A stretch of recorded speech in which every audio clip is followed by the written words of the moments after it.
I'm Mathew Avery. I'm the Director of Research for Thatcham Research. We're a not-for-profit research organisation funded by the insurers, and we look at vehicle safety, vehicle theft and vehicle repair. Well, really we have to look at a system approach for road safety. We need safer roads, we need safer drivers, and we need safer vehicles. And the safer vehicle part started probably in 1997 with the advent of Euro NCAP. Now, Euro NCAP is a consumer-focused organisation where we test vehicles for their passive and active safety. So we do crash tests, and we also test the safety systems on the vehicles. And we encourage the manufacturers to fit these safer systems on the vehicles. It's voluntary, but of course we publish that information, so you've got the power of the consumer. People want to drive safer cars, and they look for our important 5-star rating. To have a 5-star rated vehicle, it's got to have very good passive safety, and that's seat belts and airbags and good structure. And it's also got to have good active safety. It's got to have systems on it that can avoid the crash in the first place. Some of the innovations we see with passive safety are dual stage airbags. We've got smart seat belts. We've got seat belts with load limiters. Systems that are really designed to be sensitive to the sort of crash you're in and also protect the more vulnerable people in the vehicle. Some of the active safety systems we've got on vehicles now are things like autonomous emergency braking. Now, cars have had autonomous emergency braking fitted since about 2014.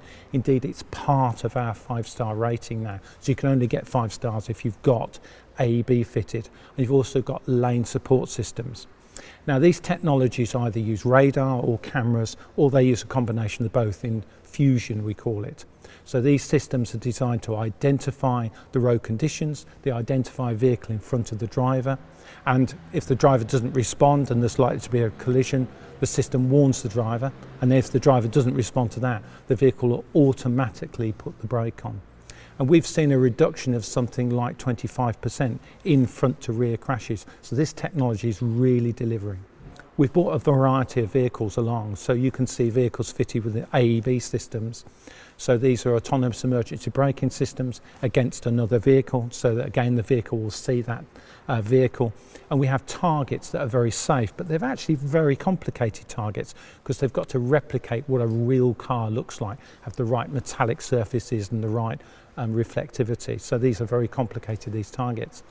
And we test these systems as part of the Euro NCAP testing. So an AEB system will use a radar and a camera, see a vehicle in front, warn the driver doesn't take control, and the vehicle will automatically brake.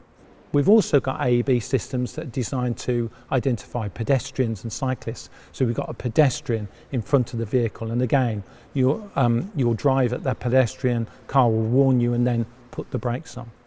And we've not only got frontal AEB systems now, vehicles now being fitted with reverse AEB systems. A lot of vehicles now have got relatively poor visibility at the back, and although most cars have got parking sensors, a lot of drivers just don't respond to parking sensors. So we've got a vehicle, a Polestar vehicle, which will automatically put the brakes on to prevent a collision against another vehicle. Cars are as safe as they are now because the Euro NCAP rating encourages manufacturers to strive for 5 stars. And to get 5 stars, you've got to have AEB and the good passive safety systems. But there isn't a NCAP for vans. So it means that vans just do not have the same level of safety systems that passenger cars do because there's no NCAP to drive it. And that's even cars from the same manufacturer.